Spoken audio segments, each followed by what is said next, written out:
अस्सलामुअलैकुम स्टूडेंट। आज हम एक्सरसाइज 1.3 स्टार्ट करने जा रहे हैं क्लास 9th की 2025, जिसका क्वेश्चन नंबर 1 है the sum of three consecutive integer is 42, find the three integers. वो कहता है कि कोई ऐसे तीन इंटीजर्स नंबर लें जिनका सम 42 आए। यहाँ पे मैं लेट करूँगा, let x x plus 1 and x plus 2 are three consecutive number।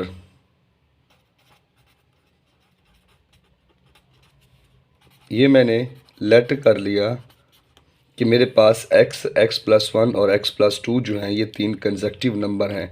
अब जो कंडीशन दी गई थी हमें वो ये थी सम ऑफ थ्री कंसेक्टिव नंबर, मतलब अब हमने इन तीनों को क्या करना है, सम करना है। x plus 1 plus x plus 2 और ये इनका सम किसके बराबर आना चाहिए, 42 के।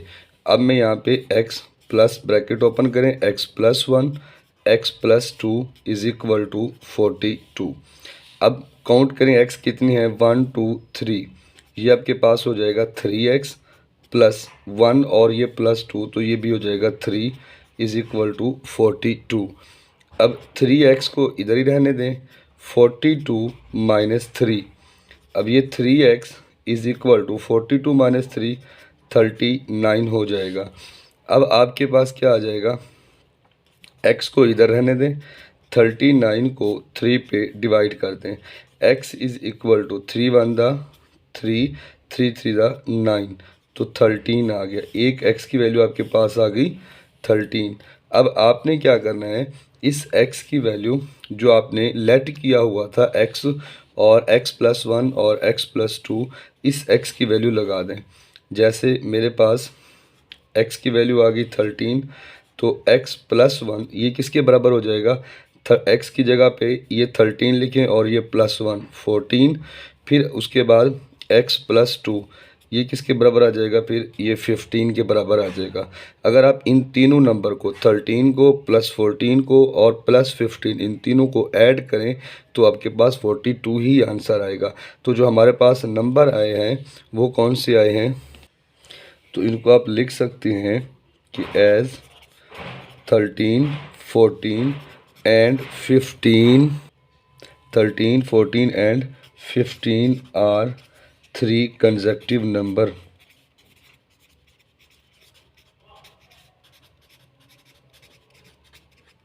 ठीक हो गया स्टूडेंट्स, चलते हैं इसके क्वेश्चन नंबर 2 की जानिब।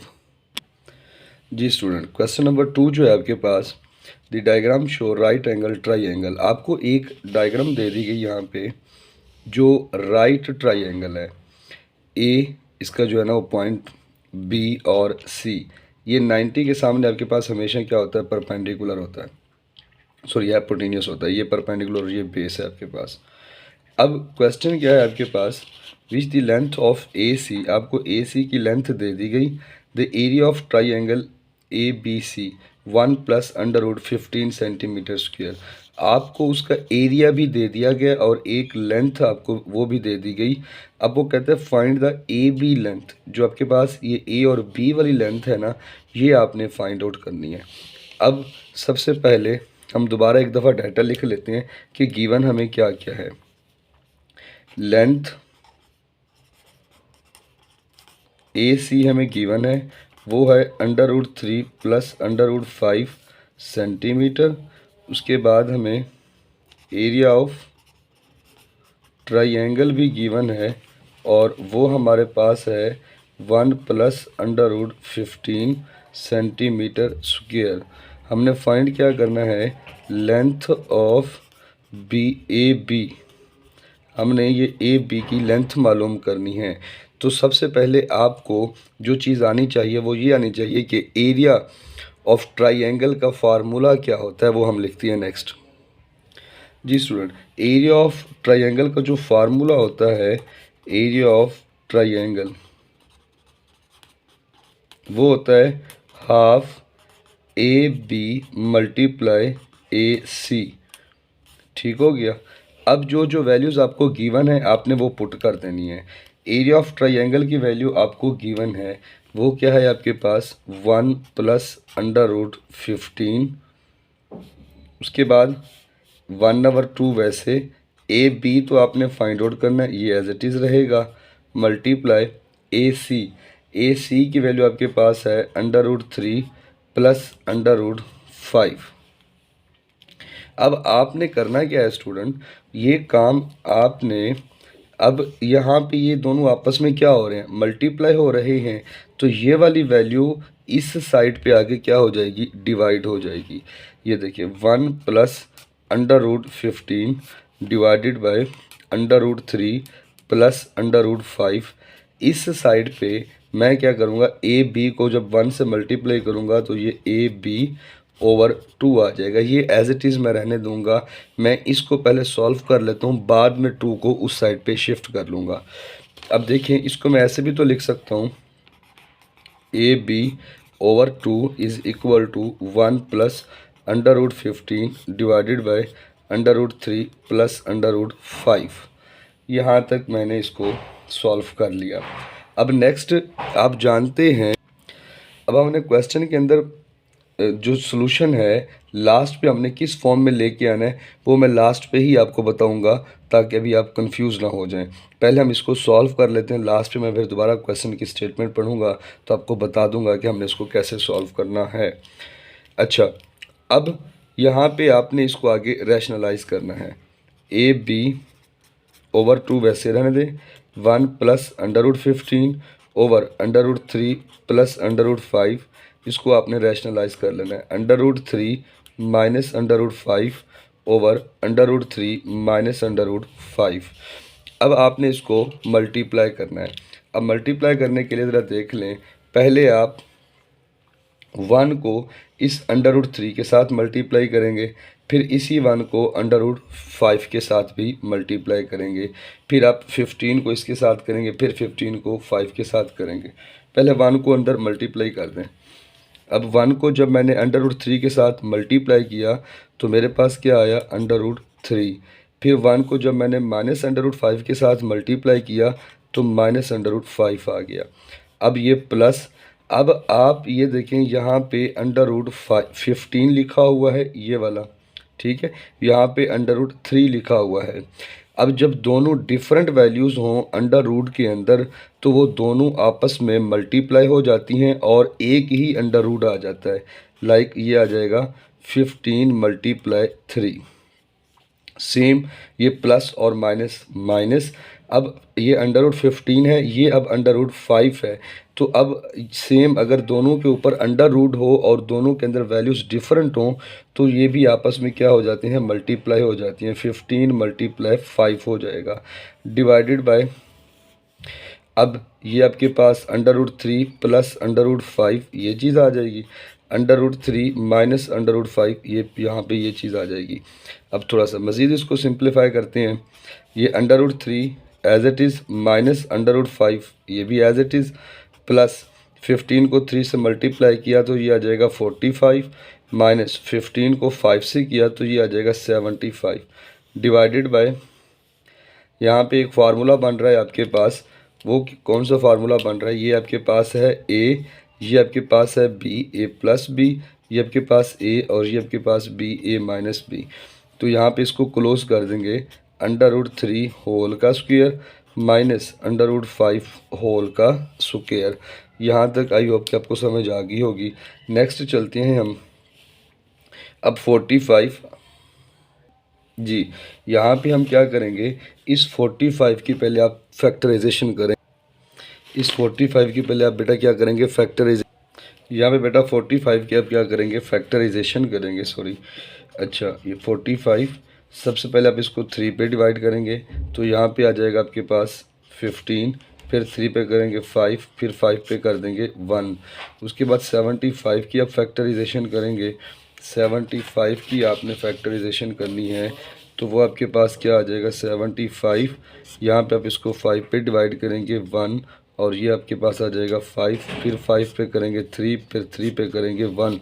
तो आपके पास अब ज़रा देखें, अगर आप इस √3 आपके पास वैसे ही आ जाएगा, √3 माइनस √5 प्लस, अब 45 की जगह पे आप क्या लिखेंगे, 3 और 5, मतलब 3 का स्क्वायर मल्टीप्लाई 5, फिर आप क्या लिखेंगे माइनस, अब √75 है, अब 75 का क्या है, 1 1 2 और 3, मतलब 2 टाइम 5 है आपके पास, ये हो जाएगा 5 का स्क्वायर और मल्टीप्लाई 3 आ गया, डिवाइडेड बाय आपके पास आ जाएगा √3 जो था आपके पास, ये स्क्वायर इससे कैंसिल, ये 2 इससे कैंसिल, 3 माइनस √5, 3 माइनस 5 आ जाएगा, वो कैंसिल हो जाएगा। अब आपके पास ये √3 वैसे माइनस √5 वैसे, और ये 2 इसके रूट से कैंसिल, तो जब ये बाहर आएगा तो ये आपके पास हो जाएगा 3 √5। उसके बाद यहाँ पे ये 5 का स्क्वायर भी जब इस स्क्वायर रूट से बाहर आएगा तो ये भी ये 2 इस स्क्वायर रूट से कैंसिल हो जाएगा, यहाँ पे आ जाएगा 5, और ये 3 के ऊपर √ वैसे ही रहेगा, ये आपके पास आ गया, डिवाइडेड बाय 3 माइनस 5। इस साइड पे आपके पास चल रहा था AB/2। अच्छा स्टूडेंट्स, उसके बाद हम क्या करेंगे, AB/2 इज इक्वल टू, ये यहाँ पे ज़रा पॉइंट समझिएगा, ये आपके पास है √3, ये वाला, ये √3 है, ये यहाँ पे √3 लिखा हुआ है, तो -5 √3 और यहाँ पे +1, मतलब जिसके साथ कुछ नहीं लिखा होता उसके साथ 1 लिखा होता है, तो ये 5 में से 1 को निकालना, ये बच जाएगा माइनस, क्योंकि बड़ी वैल्यू के साथ माइनस है, -4 √3, अब ये +3 है और ये माइनस का 1 है, ये √5, ये भी √5, यहाँ पे आ जाएगा 2 √5, और नीचे आपके पास आ जाएगा माइनस का 2। अब यहाँ पे जो 2 डिवाइड हो रहा था AB/2 था, इसको आप उधर जाके मल्टीप्लाई कर दें, यहाँ पे आ जाएगा AB, और ये 2 उधर जाके मल्टीप्लाई हो जाएगा, -4 √3 प्लस 2 √5 डिवाइडेड बाय -2, तो ये 2 इस 2 से क्या हो गया, कैंसल, तो यहाँ पे आपके पास आ जाएगा -4 √3 प्लस 2 √5 डिवाइडेड बाय -1। अब यहाँ पे आ जाएगा AB, अब AB तो आपके पास ये माइनस जो है ऊपर जाके क्या हो जाएगा, मल्टीप्लाई हो जाएगा, एक ये तरीका होता है, वरना दूसरा आप जो है ना मेथड वो भी यूज़ कर सकते हैं कि माइनस से मल्टीप्लाई भी कर दें और माइनस से डिवाइड भी कर दें, तो ये आपके पास बन जाएगा माइनस और माइनस +4 √3 माइनस प्लस माइनस, यहाँ पे आ जाएगा 2 √5 डिवाइडेड बाय, मतलब वो 1 नीचे हम लिखते नहीं है, ये आपके पास क्या आ गया आंसर। वरना एक आसान तरीका यही होता है, टीचर्स बता देते हैं कि ये -1 ऊपर जाके क्या हो जाएगा, मल्टीप्लाई हो जाएगा सबके साथ। ये था हमारे पास क्वेश्चन नंबर 2। ठीक है, हमने जो है ना फाइंड करना था 4 √3 माइनस 2 √5 AB के बराबर। अब क्वेश्चन ज़रा देखिएगा, क्वेश्चन नंबर 2 जो है, ठीक है, 1.3 का, यहाँ पे वो कहता है A√3 प्लस B/5, ठीक है, वो कहता है ये जो आपका आंसर आना चाहिए, find the length AB in the form A√3 plus B/5 where AB are integer. वो कहता है जो आंसर आपका आना चाहिए उस आंसर में आपके पास एक √3 भी हो और एक √5 भी हो। वो कहता है A और B की जगह पे कोई भी वैल्यूज़ हो सकती हैं इंटीजर की, पॉजिटिव भी हो सकती हैं, नेगेटिव भी हो सकती हैं। जो बात आपने याद रखनी है, जो आंसर लेके आना है वो आपने इस शेप में लेके आना है, वो शेप क्या है, √3 और √5। चलते हैं क्वेश्चन नंबर 3 की जानिब। आई होप कि आपको इस क्वेश्चन की समझ आ गई होगी। बेटा क्वेश्चन नंबर 3 देखते हैं हम। A rectangle has sides of length 2 plus √18।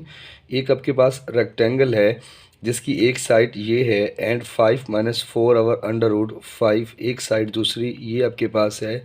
Express the area of the rectangle in the form A + B/√2 where A and B are integers. वो कहते हैं आपने जो रिज़ल्ट निकालना है, जैसे क्वेश्चन नंबर 2 के अंदर हमने काम किया था, वहाँ पे एरिया ऑफ स्क्वायर हमें दिया गया था, ठीक है, सॉरी एरिया ऑफ जो ट्राइंगल था यहाँ पे हमने area of rectangle find out करना है और दो साइड्स दे दी गई, वहाँ पे हमने एक साइड मालूम करनी थी। और वो कहता है जो आंसर आपने लेके आना है वो लेके आना है a+b√2। मतलब जो आंसर होगा उस आंसर के अंदर एक वैल्यू के साथ √2 होगी। ठीक है, आप इस पे ना भी फोकस करें तो ना कोई इशू नहीं, जब आप आंसर निकालेंगे तो आपका आंसर √2 लाजमी बनेगा आपके पास। चलते हैं क्वेश्चन को सॉल्व करते हैं। सबसे पहले हम दोबारा एक दफ़ा लिख लेते हैं डाटा जो हमें गिवन है। जी, एरिया ऑफ रेक्टेंगल मैंने ये यहाँ पे डाटा लिख लिया है। अब इसको सॉल्व करते हैं। सबसे पहले मैं इस वाली वैल्यू को विड्थ ऑफ द रेक्टेंगल, इसको मैं थोड़ा सा सिंप्लीफाई करता हूँ। विड्थ ऑफ रेक्टेंगल, इसको मैं थोड़ा सा सिंप्लीफाई कर लूँ। विड्थ ऑफ रेक्टेंगल मेरे पास क्या होता है 5 - 4 √2 है। तो मैं इस 4 को लिख सकता हूँ 5 - 2 × 2 और √2। अब मैं क्या करूँगा, इस 2 के ऊपर यहाँ इस 2 को, मैं इस 2 को भी तो लिख सकता हूँ अंडर रूट, यहाँ पे मैं इसको लिख सकता हूँ √2 × √2, इसका आंसर 2 आता है। तो जब मुझे ज़रूरत हो √2 × √2 की जगह पे मैं 2 लिखूँगा, और जब मुझे ज़रूरत होगी इस 2 की जगह पे मैं √2 × √2 लिखूँगा। उसकी रीज़न ये है कि हमने ये नीचे जो डिनोमिनेटर में √2 है इसको हमने कैंसिल करना है। 5 - 2 × √2 ओवर √2, ये √2 इस √2 से क्या हो जाएगा कैंसिल। फिर हमारे पास क्या वैल्यू आ जाएगी जी, फिर हमारे पास आ जाएगा विड्थ ऑफ रेक्टेंगल 5 - 2 √2 आ जाएगा। ठीक हो गया। अब मैं यहाँ पे लिखता हूँ area of rectangle. Area of rectangle के अंदर हमारे पास इसका फार्मूला क्या होता है, लेंथ मल्टीप्लाई बाय विड्थ। अब लेंथ की वैल्यू हमारे पास क्या थी, लेंथ की वैल्यू हमारे पास थी 2 प्लस √18, फिर हमारे पास थी मल्टीप्लाई, और विड्थ की हमारे पास वैल्यू आई है अभी हमने निकाली है 5 - 2 √2। अब हमने इसको मल्टीप्लाई करना है। सबसे पहले हम इस 2 को 5 के साथ मल्टीप्लाई करेंगे, फिर इस 2 को इस वाली वैल्यू के साथ मल्टीप्लाई कर देंगे हम। अब देखिए ज़रा, 2 को मल्टीप्लाई किया 2 के साथ तो ये आ जाएगा 10, -2 को 2 से किया तो 4 √2। अब √18 को मैं इस 5 के साथ मल्टीप्लाई करूँगा, +5 √18 हो जाएगा। अब यहाँ पे मेरे पास ये -2 वैसे आ जाएगा। अब √18 मल्टीप्लाई होगा जब √2 के साथ, दोनों के ऊपर अंडर रूट है तो एक ही अंडर रूट आ जाएगा और हमारे पास 18 × 2 हो जाएगा। अब ये हमारे पास 10 - 4 √2 +5, अब 18, इसकी अगर मैं फैक्टराइजेशन कर दूं तो मेरे लिए आसान हो जाएगा। 18 की अगर मैं फैक्टराइजेशन करता हूँ, इसको 2 पे करूँगा तो 9, फिर 3 पे किया 3, फिर 3 पे किया 1, तो हमारे पास 3 2 टाइम आया। 3 का स्क्वायर मल्टीप्लाई 2 आ जाएगा मेरे पास। ठीक हो गया। उसके बाद -2 √36 आ जाएगा मेरे पास। अब इसको मज़ीद सॉल्व करते हैं हम। ये मेरे पास आ जाएगा 10 - 4 √2 +5। अब ये जो 3 के ऊपर स्क्वायर है, ये स्क्वायर इस स्क्वायर रूट से हो जाएगा कैंसिल और 3 बाहर आ जाएगा, 5 से मल्टीप्लाई हो जाएगा। इस 2 के ऊपर कोई पावर नहीं है तो इसके ऊपर स्क्वायर रूट वैसे का वैसे ही रहेगा, -2। अब √36 ये हमारे पास 6 होता है, ये एज इट इज़ आ जाएगा। अब मज़ीद इसको सिंप्लीफाई करते हैं। 10 - 4 √2 +5 को 3 से मल्टीप्लाई किया तो ये हो जाएगा 15 √2 माइनस यहाँ पे आ जाएगा आपके पास 12। अब यहाँ पे आपके पास देखें, ये आपके पास है -12 और ये आपके पास है 10। तो -12 में से 10 को निकाल दें तो आपके पास आ जाता है -2, और 15 में से 4 को निकाल दें तो ये आपके पास आ जाता है +11/√2। जब मैंने क्वेश्चन स्टार्ट किया था तो मैंने आपको बताया था बेटा कि लास्ट पे आंसर के अंदर आपके पास √2 लाजमी आएगा। तो ये देखिए √2 खुद ब खुद आ गया आपके पास, ये आपके पास आ जाएगा इसका आंसर। ये था क्वेश्चन नंबर 3। चलते हैं क्वेश्चन नंबर 4 की जानिब। जी बेटा, क्वेश्चन नंबर 4 है आपके पास, find two numbers whose sum is 68 and difference is 22। कोई से दो नंबर आपने लेने हैं, अगर उन दो नंबर को हम सम करें तो 68 आना चाहिए, और अगर उन्हीं दो नंबर का हम डिफरेंस लेते हैं, उनको माइनस करते हैं, तो हमारे पास 22 आंसर आना चाहिए। और यहाँ पे मैंने एक नोट लिखा है कि जो एग्जांपल नंबर 9 है पेज नंबर 15 के ऊपर, बिल्कुल सेम इसी तरह है, वो भी आपने ज़रूर देख लेनी है। चलते हैं क्वेश्चन के सलूशन की तरफ। मैं यहाँ पे लिखता हूँ let x and y be two numbers। अब गिवन कंडीशन हमारे पास क्या है, गिवन कंडीशन हमारे पास ये है कि इन दोनों को अगर हम सम करें तो हमारे पास आंसर आना चाहिए 68, और अगर इन दोनों को माइनस करें तो हमारे पास आंसर आना चाहिए 22। मैं नाम दे देता हूँ, ये इक्वेशन नंबर 1 है और ये मेरे पास इक्वेशन नंबर 2 है। इन दोनों इक्वेशंस को मैं क्या करता हूँ, ऐड कर देता हूँ। Add 1 and 2। अब मेरे पास ये ऐड करने से मुझे क्या मिलेगा, x + y = 68, फिर x - y = 22। तो ये दोनों आपस में कैंसिल हो गए, x और x प्लस हो गए, ये 2x आ जाएगा, और 68 में से जो है ना 22 ऐड कर दें तो ये आपके पास बन जाएगा 90। अब x को इधर ही रहने दें लेफ़्ट साइड पे, 2 उधर जाके क्या हो जाएगा, डिवाइड, तो x की वैल्यू आ जाएगी 45। अब इस x की वैल्यू को आप किसी एक इक्वेशन के अंदर पुट कर सकते हैं, चाहे तो आप 1 के अंदर पुट कर दें, चाहे तो आप 2 के अंदर पुट कर दें। मैं इसको पुट करने लगा हूँ 2 के अंदर। पुट x = 45 इन इक्वेशन नंबर 2। जब मैं इक्वेशन नंबर 2 के अंदर मैं दोबारा इसको चलो लिख लेता हूँ 22। अब x की जगह पे मैं 45 लिखूँगा, -y = 22। अब यहाँ पे मैं 22 को इधर ले आता हूँ, 45 ये हो जाएगा -22, और माइनस का y उधर जाके क्या हो जाएगा, प्लस का y। तो 45 में से 22 को माइनस करें तो आपके पास आता है 23 = y। ये आपके पास y का आंसर आ गया।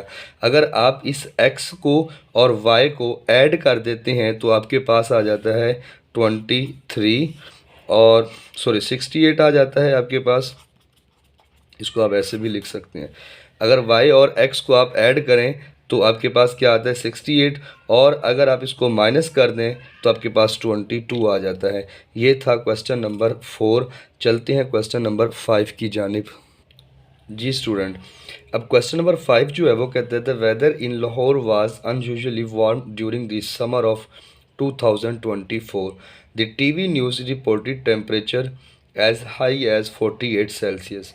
बाय यूजिंग द फार्मूला, अब हमें इस क्वेश्चन के अंदर उसने फार्मूला खुद दे दिया है कि ये फार्मूला आपने यूज़ करना है, ठीक है। वो कहता है find the temperature as Fahrenheit scale.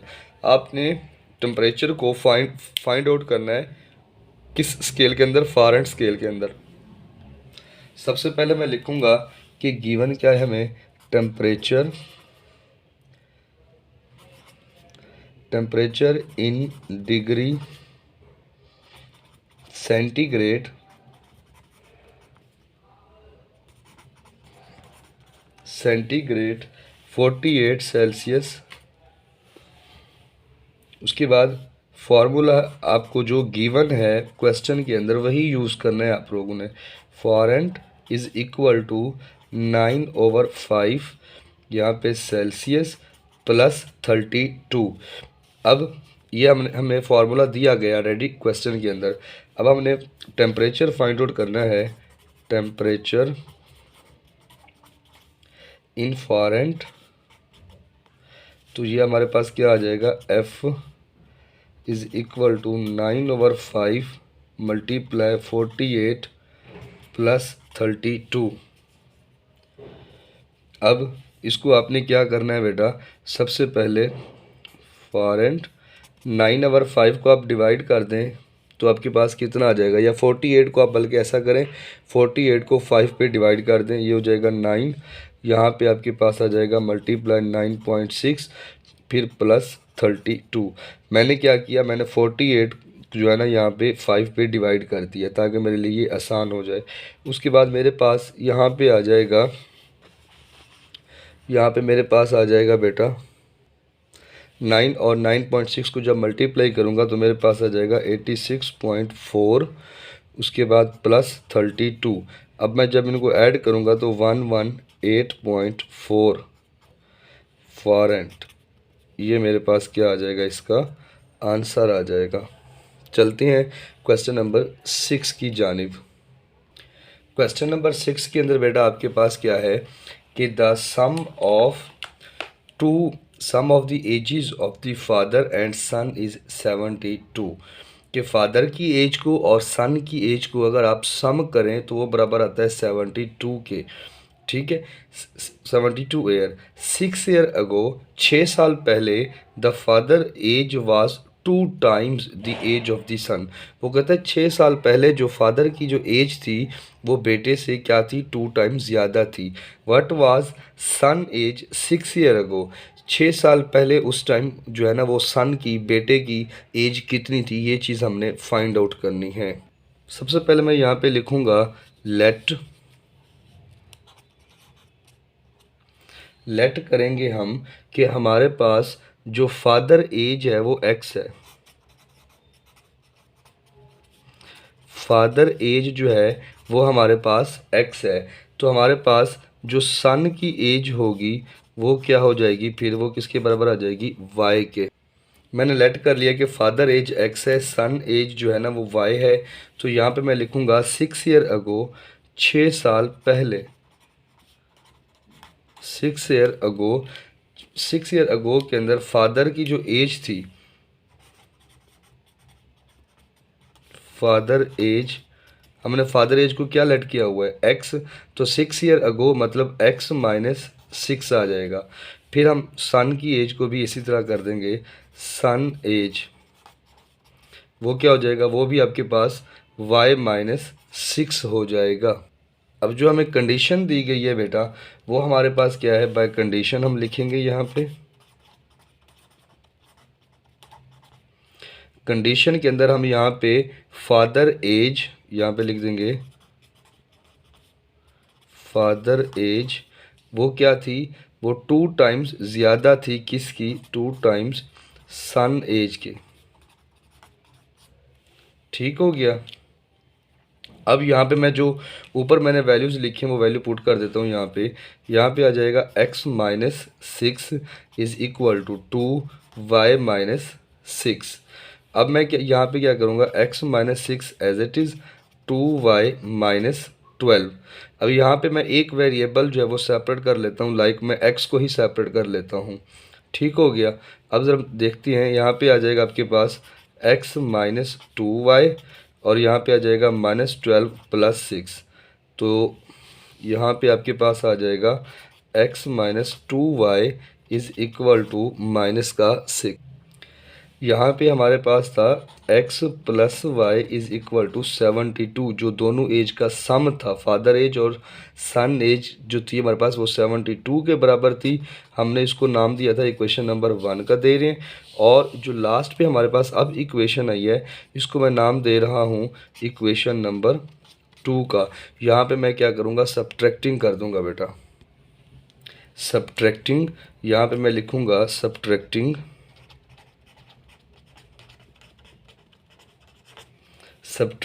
Equation 2 from 1 में से मैं 2 को क्या कर रहा हूँ, सब्ट्रैक्ट कर रहा हूँ।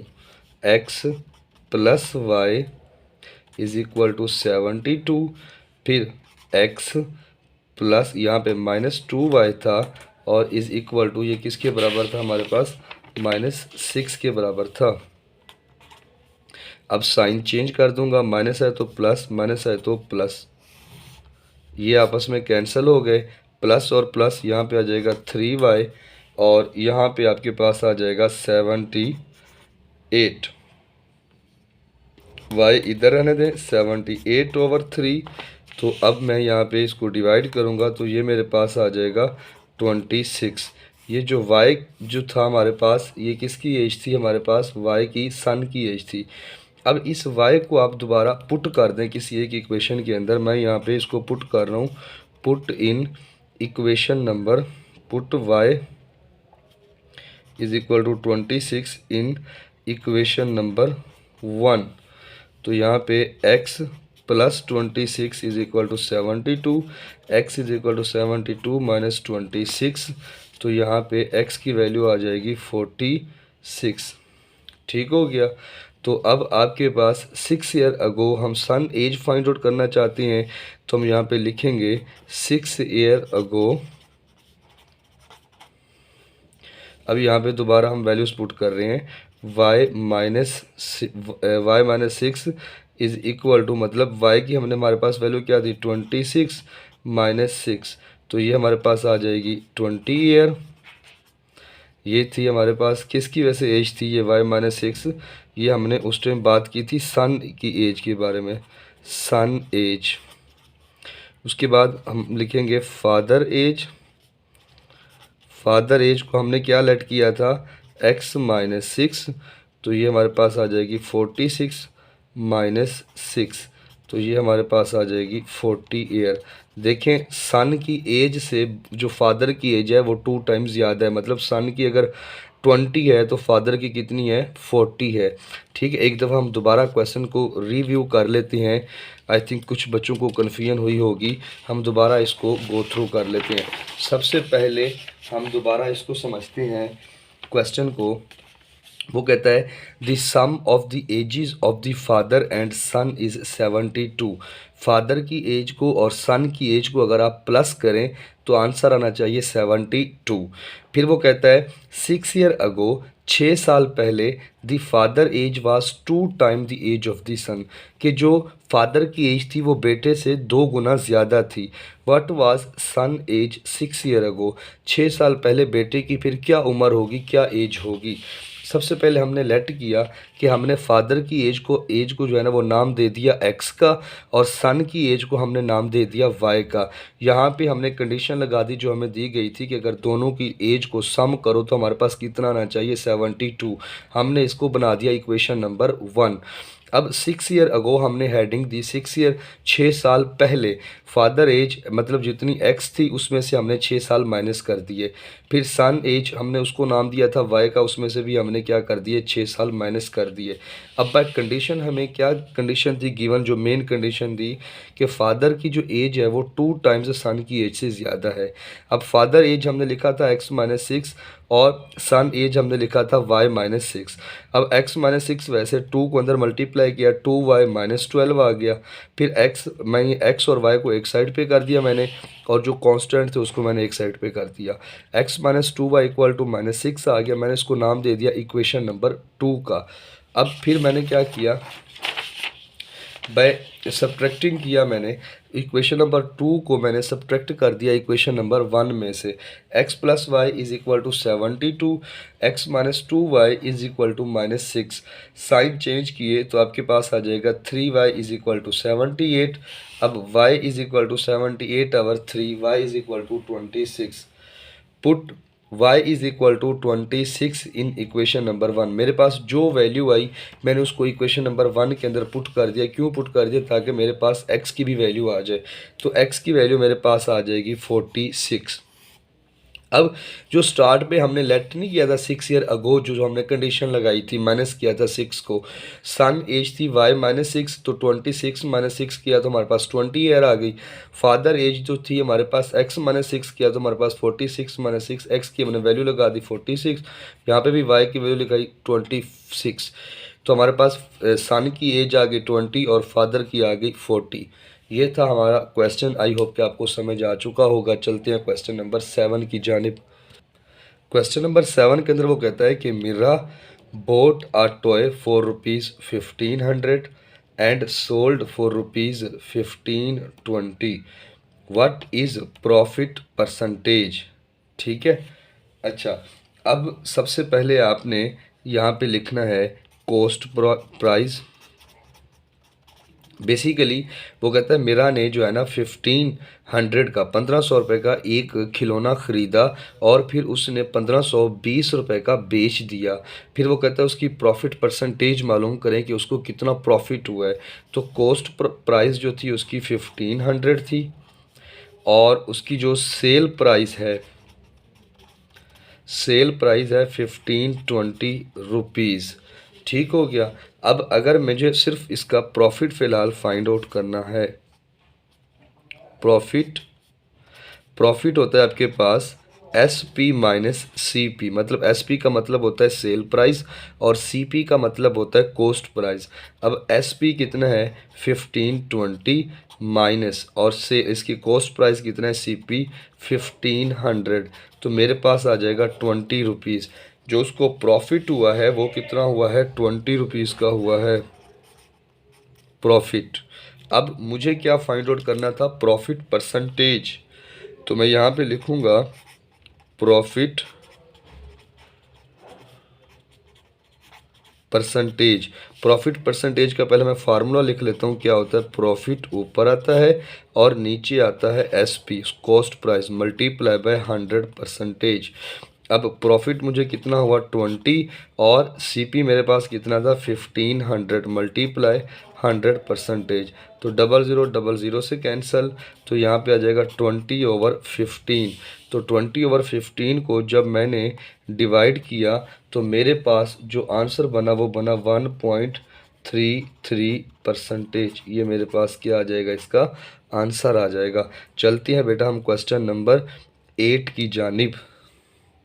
क्वेश्चन नंबर 8 जो है यहाँ पे वो कहता है the annual income of Tayyab is ₹9,60,000 while the exempted amount is 1,30,000। वो कहता है जो तैयब की टोटल इनकम है वो है 9,60,000 रुपये और जो उसके अखराजात वगैरह हैं वो हैं 1,30,000। How much tax would he have to pay at the rate of 0.75%। वो कहता है अगर उस टैक्स का जो रेट है वो है 0.75%। तो बताएं वो कितना टैक्स देता होगा। हमने अमाउंट फाइंड आउट करनी है। सबसे पहले यहाँ पे हम लिखते हैं कि हम क्या जानते हैं। वी नो, बल्कि आप ये काम करें यहाँ पे पहले डाटा लिख लें दोबारा से। एनुअल इनकम इसकी कितनी थी भाई ₹9,60,000। ठीक हो गया। उसके बाद आप लिखें एग्जेप्टेड अमाउंट वो थी 1,30,000। ठीक हो गया। जो टैक्स रेट है इसका वो दोबारा से हम लिख लेते हैं 0.75%। ठीक हो गया। वी नो दैट यहाँ पे हम लिखेंगे हम क्या जानते हैं वी नो दैट कि जो आपके पास टैक्सेबल अमाउंट होती है जो टैक्सेबल इनकम होती है मतलब है कि वो क्या होती है आपके पास। आप क्या करते हैं कि एनुअल इनकम में से माइनस कर देते हैं एग्जेम्प्टेड अमाउंट। ठीक हो गया। अब यहाँ पे मैं इसको माइनस करने लगा हूँ। मतलब ये मेरे पास क्या है टैक्सेबल इनकम। पहले मैं इसको माइनस करूँगा फिर मेरे पास ये कितना आ जाएगा टैक्सेबल जो मेरे पास इनकम आई है माइनस करने के बाद वो आई है 8,30,000 रुपये। ठीक हो गया। अब मैंने टैक्स अमाउंट फाइंड आउट करनी है। तो ये आसान तरीका होता है कि टैक्स अमाउंट को मैं क्या करूँगा टैक्स अमाउंट को मैं 0.70% किसका ऑफ टैक्सेबल इनकम मैं यहाँ पे लिख दूँगा टैक्सेबल इनकम। अगर आपने ये भी नहीं लिखना तो आप ये भी लिख सकते हैं। चलें, 0.75% ऑफ किसका, कितने पैसों का देना है? 0.75% जो टैक्स है वो देना है 8,30,000। चलें, ये अमाउंट ऐसे भी लिख सकते हैं। अब ऑफ का मतलब होता है यहाँ पे मल्टीप्लिकेशन, 0.75% मल्टीप्लाई, यहाँ पे आपके पास आ जाएगा 8,30,000 रुपये। ठीक हो गया। अब आप जब इसको मल्टीप्लाई करेंगे, या आप ऐसा कर लें 0.75 और परसेंटेज के नीचे लगा दें 100 मल्टीप्लाई 8,30,000। ये दो ज़ीरो से कैंसिल हो गए। अब आपके पास जो अमाउंट है 0.75 मल्टीप्लाई 8,03,000। अब इसको जो है ना, सॉरी, 8,300 बचा आपके पास। अब आप इसको क्या करें, मल्टीप्लाई कर दें सिंपल। जब आप इसको मल्टीप्लाई करेंगे तो आपके पास आ जाएगा 6225 रुपीज़। ये आपके पास इसका क्या आ गया, आंसर आ गया बेटा। आई होप कि आपको इसकी समझ आ गई होगी। दोबारा जो है ना देख लें आप एक दफ़ा कि आप उसके पास जो टोटल इनकम थी वो थी 9,60,000 रुपये। ठीक है, जो एग्जेप्टेड अमाउंट थी वो थी 1,30,000 रुपये। हमने उसका टैक्स की अमाउंट फाइंड आउट करनी थी कि वो कितना टैक्स पे कर रहा है। उसके लिए हमारे पास वो कहता है रेट भी उसने बता दिया कि रेट है 0.75। क्लियर। अब हमने जो टैक्सेबल इनकम होती है वो फाइंड आउट करनी है। वो कैसे फाइंड आउट करते हैं टैक्सेबल इनकम, कि जो उसकी अखराजात वगैरह जो भी चीज़ें हैं, एग्जेप्टेड अमाउंट है, उसको आप माइनस करते हैं पहले। जब आप उसको माइनस करेंगे तो आपके पास क्या आ जाएगा, 8,30,000। मतलब आपने यहाँ पे इस जगह पे एनुअल इनकम आपके पास थी 9,60,000, माइनस किया था आपने 1,30,000। जब आपने इसको माइनस किया तो आपके पास ये अमाउंट आई 8,30,000। ठीक है, 9 लाख में से। अब आपने फिर इसको क्या किया, 0.75 आपने टैक्स देना था। किस में से देना था, अब इस 8,30,000 में से आपने टैक्स देना है। ठीक है, वो सारा प्रोसीजर फिर मैंने यहाँ पे बता दिया आपको। क्लियर। चलती है नेक्स्ट क्वेश्चन, लास्ट क्वेश्चन इस एक्सरसाइज का। लास्ट क्वेश्चन है, काफ़ी इंटरेस्टेड है। Find the compound markup on ₹3,75,000 for 1 year eight the rate of 14% compounded markup annually. ठीक हो गया। अच्छा, सबसे पहले आपको इसकी कुछ समझ नहीं आई होगी कि बेसिकली हमने इस क्वेश्चन के अंदर करना क्या है। जब मैं गिवन डाटा लिखूंगा तो आपको आई होप कि समझ आ जाएगी। सबसे पहले आपके पास होता है प्रिंसिपल अमाउंट। प्रिंसिपल अमाउंट आपके पास कितनी है, वो आपके पास है 3,75,000 रुपीज़। उसके बाद आपके पास टाइम कितना है, टाइम लिखेंगे टी। अच्छा, इस प्रिंसिपल मार्कअप को मैं पी से रिप्रेजेंट करूँगा, टाइम को मैं टी से। ये मेरे पास है 1 ईयर। उसके बाद रेट जो मुझे बताया गया था वो कितना है, आर से मैं रिप्रेजेंट करूँगा, वो है 14%। उसके बाद कंपाउंड मार्कअप का हम फार्मूला लगा देंगे। ये इस एक्सरसाइज के पीछे भी आपको फार्मूला मिलेगा। कंपाउंड मार्कअप, इसका फार्मूला होता है P cross T cross R. अब पी आपके पास है 375,000 मल्टीप्लाई बाय 1 मल्टीप्लाई बाय 14%। उसके बाद आपके पास 375,000 लिख देंगे। 1 तो कैंसिल, तो 14% है तो 14/100 लगा देंगे। 00 इस 00 से कैंसिल। 3,750 मल्टीप्लाई 14। तो आप जब इसको मल्टीप्लाई करेंगे तो ये आपके पास टोटल रुपीज़ कितने आ जाएंगे, 52,500। ठीक हो गया। तो कंपाउंड मार्कअप आपके पास क्या आ जाएगा बेटा, जी बेटा, ये हमने कंपाउंड मार्कअप जो है ना यहाँ पे फाइंड आउट कर लिया।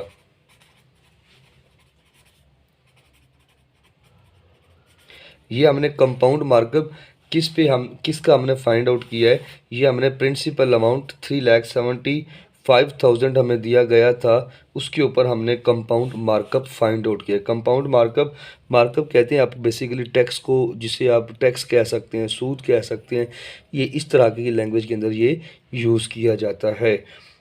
तो अगर आप हमारे चैनल पे न्यू हैं तो काइंडली हमारे चैनल को सब्सक्राइब कर दीजिएगा, शेयर कर दीजिएगा और ज़रूर अपनी राय शेयर कीजिएगा। अगर किसी भी स्टूडेंट का कोई सवाल हो तो आप कमेंट्स के अंदर ज़रूर पूछ सकते हैं, बता सकते हैं, और अगर किसी ने कोई सजेशन देनी हो तो वो भी दे सकता है। शुक्रिया स्टूडेंट, अल्लाह हाफिज़, अपना ढेर सारा ख्याल रखिएगा।